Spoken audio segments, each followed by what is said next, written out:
Hey, welcome back to Pints of Pals. I'm your host, Jeremy. And with me this evening is my buddy, Mike. How you doing, Mike? Good, how are you? Well, I'm doing well. So this is the Christmas episode, so Merry Christmas. Merry Christmas. To those out there. Happy New Year's. It's coming around the bend as well. Today we are drinking a Delirium Noel.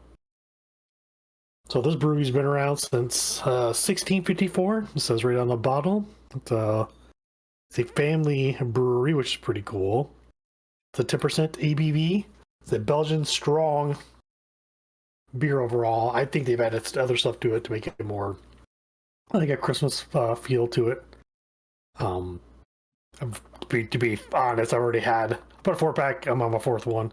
Not today. Today? Oh. No, not today. So I'm drinking the last one for the podcast. It's very, very good. You can get your hands on it.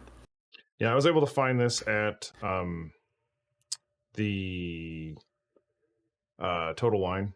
They had 4-packs. They have a big giant bottle of them too, but I wasn't 100% sure I was going to like it. And I didn't want to have to drink the whole thing. And I think Angela really likes it. Right. Wow,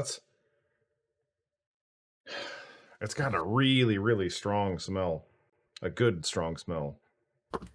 Yeah, so it's interesting overall. I mean, so it's just an ale at the end of the day. So which means it's top fermented, like we've talked about in other podcasts. But this is also, a lot of these are bottle conditioned for the most part. Oh, I was going to ask about that before I dumped it all in there. Yeah, I didn't see a whole lot of yeast. No, you can't at all. I even swirled it around. I didn't see none, but that's what they claim to be. So it can be well compacted as well because it's been in the fridge for a little while. So Jeremy confessed to me before we started this episode. He's like, "Yeah, I poured mine early because it gets better the warmer it gets." I was like, "Well, yeah. Damn." Yeah. So you'll have a straight from the bottle comparison from me and a it's slightly been warmed warm up one from that guy over there. Yeah, that's definitely. I like it better warm. I think a lot more of the caramel, plum, apricot, fruity notes definitely come out a lot more when it's cold. It just smells cold. But I mean, it has a good nose. Yeah, when you said that though, you said all these words that came like shooting through. Like the plum definitely has a very fruity, clean, fruity smell and taste to it. Yeah, I don't think there's anything on the bottle that talks about it. No, it's just a government warning, and then like the Belgian family brewed, and then a German word since 1654 words. Yep. Numbers are hard. I think it's kind of cute because, like, if you look at the bottom right here, of course on the video it's not going to focus, but it's Santa Claus being pulled by the Delirium elephants. Mine doesn't have that. They must all be different. Oh, because mine all look like this one. Mine has like a little elephant, like balloon that Santa's in. Focus. Focus. There you go. There you go. That's cool. Yeah, that's cute. Yeah, mine is definitely not. Mine's yours like, a little bit different, huh? Yeah, mine's got big bottle has the. It's got like Santa being like floated a balloon down. Oh, you got Frosty on there too. Yeah, that's cool. I like it. It's really, really actually neat. It looks like Frosty's trying to pinata. He's gonna like be a pinata to Santa Claus. To Santa Claus. He's gonna hit him with his. He's gonna whack him around a little bit. So, what's your initial thoughts? So far. So, I had a sip of Angela's like when we first got it like a week ago. In the beginning, I really like it, but I like it cold because it kind of mutes some of those other. I think it gets like a little bit of clove and other, like I would say, very Hefeweizen flavors that I'm not a huge fan of. And when it's cold, all those are like super muted. So I think I might like it better cold. Okay. But I mean, I think I like it warmer myself. It looks like a Belgian double, typically. With the color wise. Yeah, and it's a little lighter actually. But like I said, it's just a dark Belgian strong, which typically a Belgian strong is going to be a little more hay kind of color, blonde, straw, whatever you want to call it, somewhere in between there. Yeah, I like it. I would definitely get this again. They have another. Mm-hmm.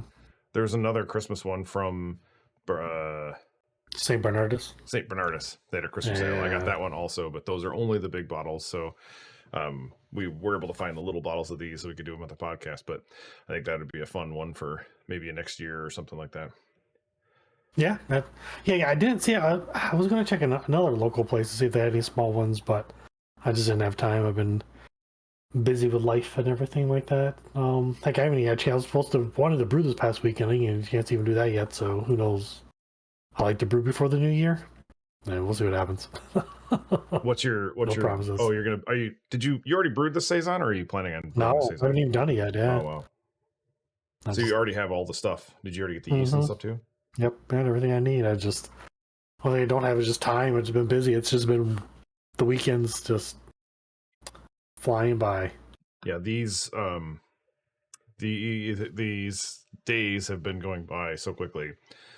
I remember we put up our Christmas decorations, and then all of a sudden it was like there's 9 days until Christmas. So we're recording this one a little bit earlier than Christmas, but it's time to party. This is my Teenage Mutant Ninja Turtle Michelangelo. I think it says party dudes. Yeah. Party dudes. Party dudes. It's been on a hanger for a little too long, so I have shoulder pads. So Shoulder pad. You got shoulder horns is what you got. yeah. This beer is good. It's a little easy drinking for yes, a it is. percenter. It's Danger Town. I think. Well, what do you want to rate it? Because this is your fourth one. So it's my fourth one. Like that, I always started off cold, and then I kind of let them warm up. And I think it's an interesting flavor profile as it gets warmer over time, and I definitely enjoy that out of a lot of beers, especially like barrel aged beers or any strong beer. It don't have to be a barrel aged beer; it'd be an imperial stout. Sometimes those taste a little bit different, or even milk stouts will taste a little different as they warm up. So I would probably give this a solid, for myself, like 4.5 out of 5. I think it's a phenomenal beer for me. It is definitely up my alley. One thing that is interesting to note is when it does get warmer, it definitely gets a little more boozy, which definitely tells you like, hey, I am not a 4% beer. I'm a 10% beer. Slow down. Yeah, I would say I'm probably around like a solid 4. I would definitely drink it again, and this will definitely be in the Christmas beer rotation. It's not super cheap. I mean, no, it's an imported beer, so I think it was probably like 15 or $20 for the 4-pack.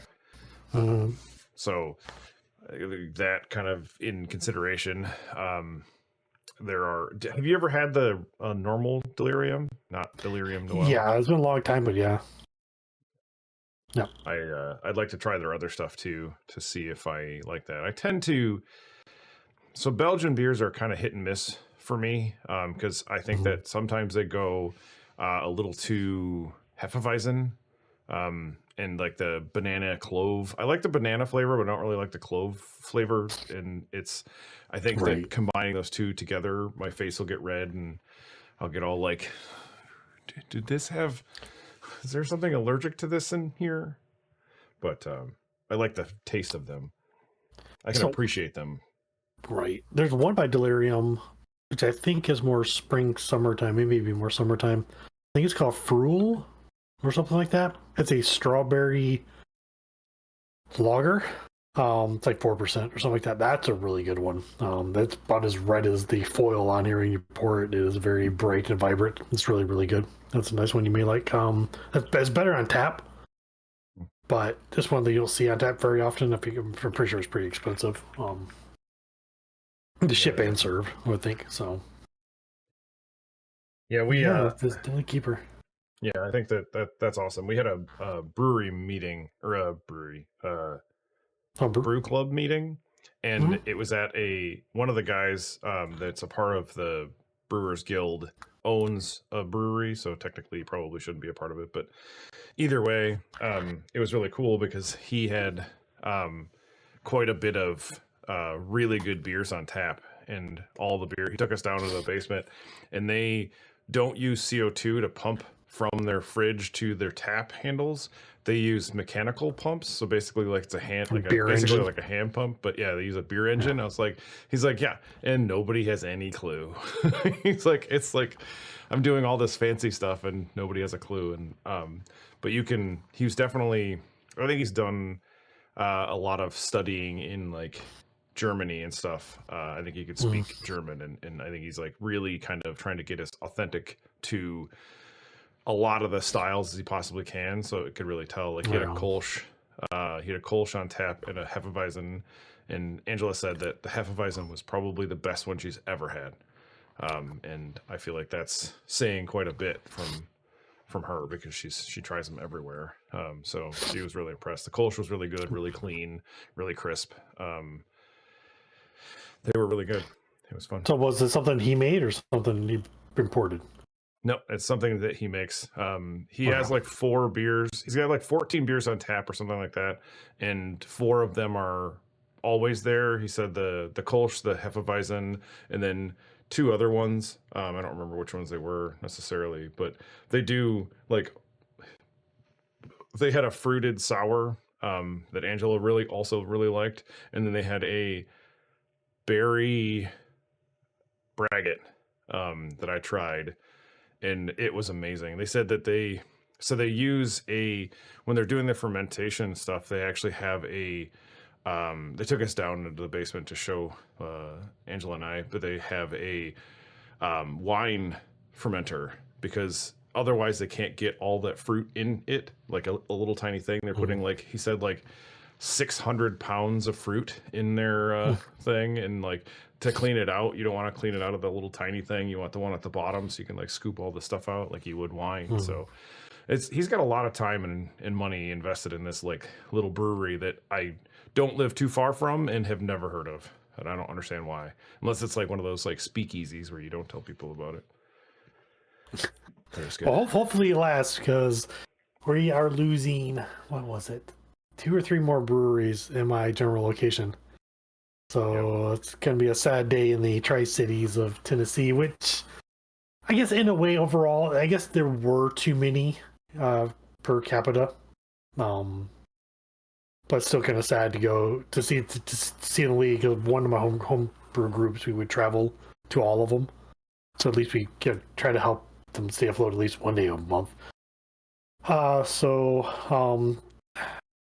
I also learned that Knoxville, they have 25 breweries in Knoxville, which is a lot. I mean, granted, it's a college town, but I think we talked about this before. Maybe not on this podcast. Maybe it was just a meeting I was at. But like the younger generation don't drink as much as older generation does.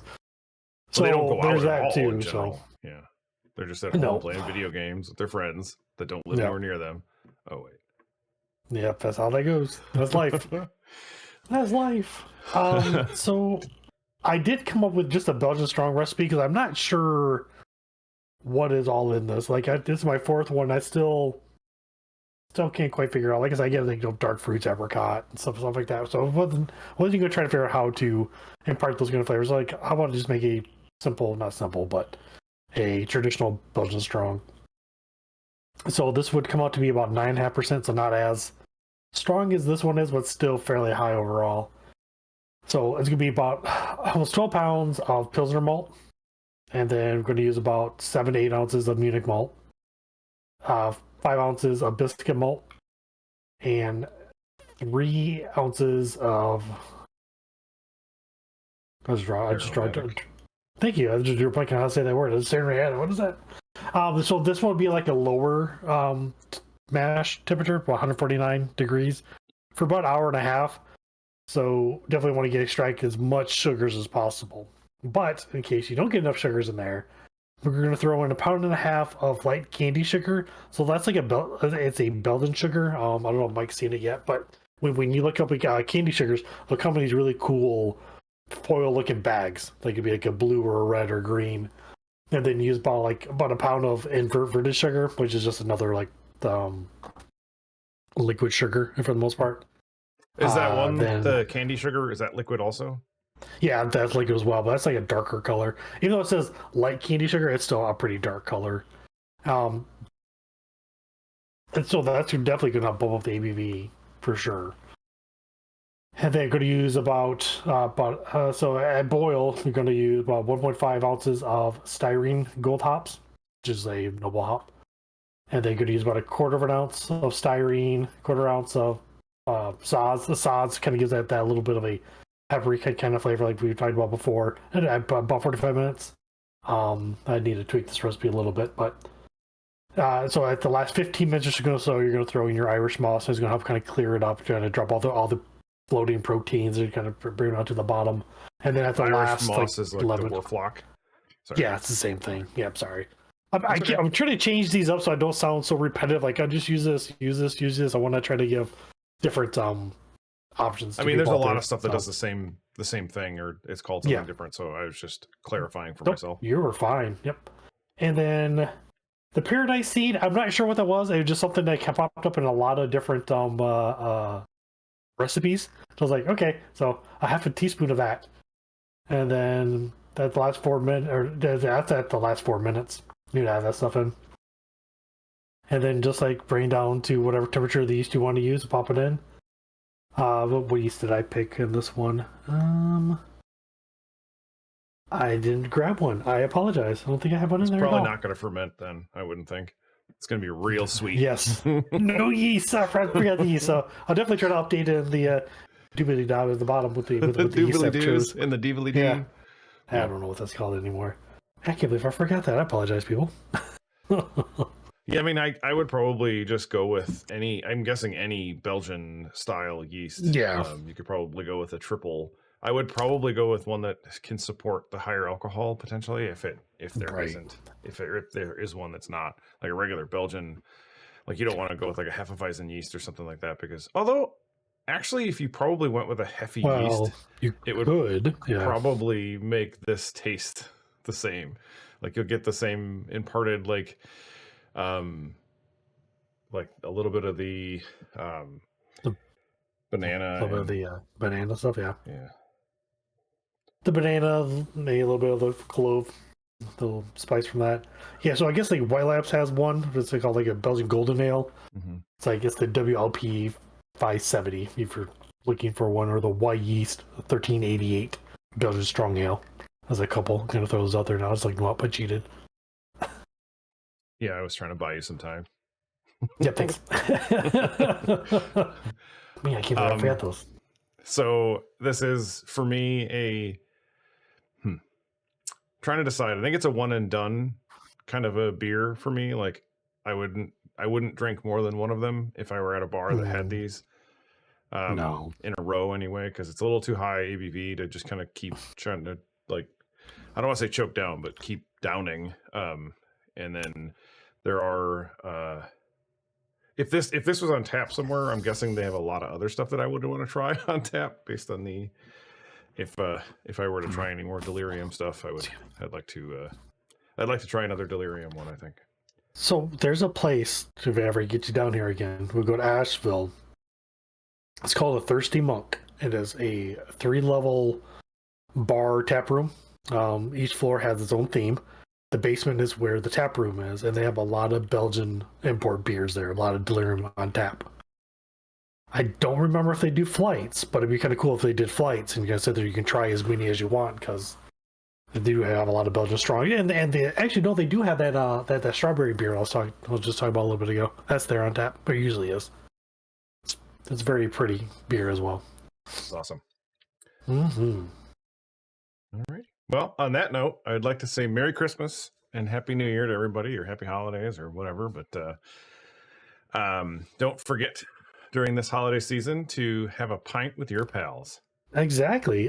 Cheers, like, comment, subscribe, join the Discord. Feliz Navidad for those one person that may speak Spanish. No one. Okay, fair enough. Cheers. Cheers.